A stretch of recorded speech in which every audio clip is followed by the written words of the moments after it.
हाँ सर, आज का हमारा जो पहला सवाल है बेसिकली वो आप ध्यान दीजिएगा।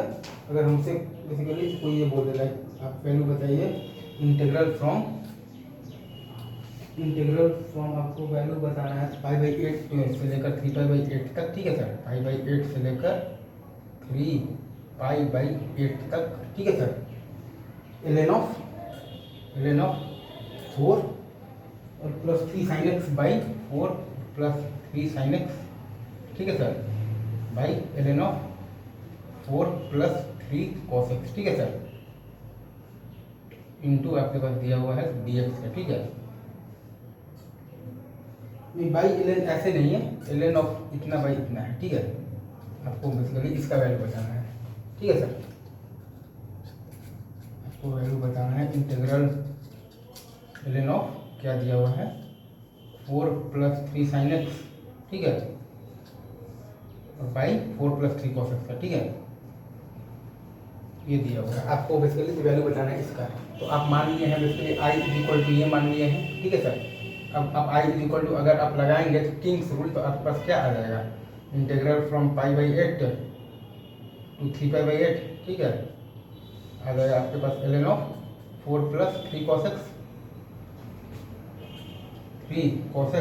ठीक है sir, by 4 plus 3 sin x। ठीक है, इंटू dx। हम लोगों ने लगाया है, क्या लगाया है, किंग्स रूल। ठीक है सर, ये है। अब आप दोनों को जोड़ दीजिएगा, 2y is equal to 0, I is equal to 0। ठीक है, आप दोनों को जोड़ देंगे, 2y is equal to 0, I is equal to 0। ठीक है सर, इंटीग्रल फ्रॉम π/8 टू 3π/8 और 4 plus 3 cos x by 4 plus 3 sin x आ गया।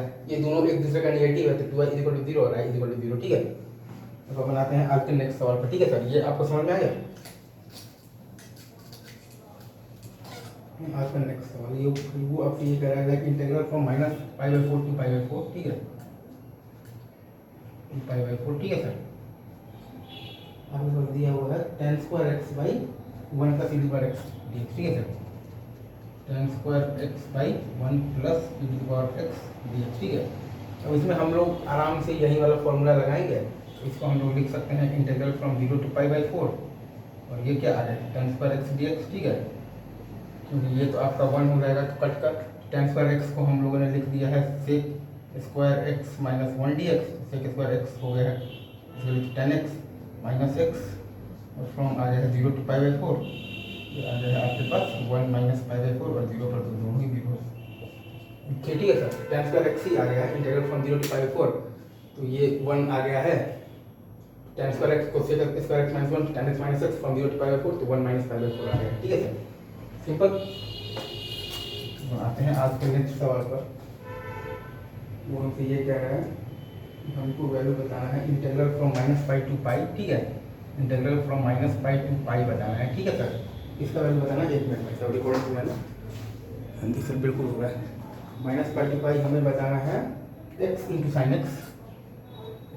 ठीक है, x इंटू साइन एक्स, और बाई हमारे पास दिया हुआ है 1 प्लस 8 dx। ठीक है, अब इसमें अगेन हम लोग यही वाला फॉर्मूला लगाएंगे, तो हमारे पास ये क्या आएगा integral from 0 to π x into sine x dx। ठीक है सर, अब इसको हम लोग मान लेंगे i। अगर हम लोग लिखेंगे तो i इज इक्वल टू फिर से लिखेंगे इंटीग्रल फ्रॉम 0 टू π, और क्या लिखेंगे π minus x into sine x dx। ठीक है सर, ठीक है सर, तो ये सही है सर। अब अपन दोनों को ऐड कर देंगे तो 2y is equal to π times integral from 0 to π। ठीक है, साइन एक्स dx। ठीक है, अगेन साइन एक्स का होता है cos x 1/2 2π i is equal to क्या आ जाएगा आपके पास पाई। सही है, 0 to π x into sine x आ जाएगा।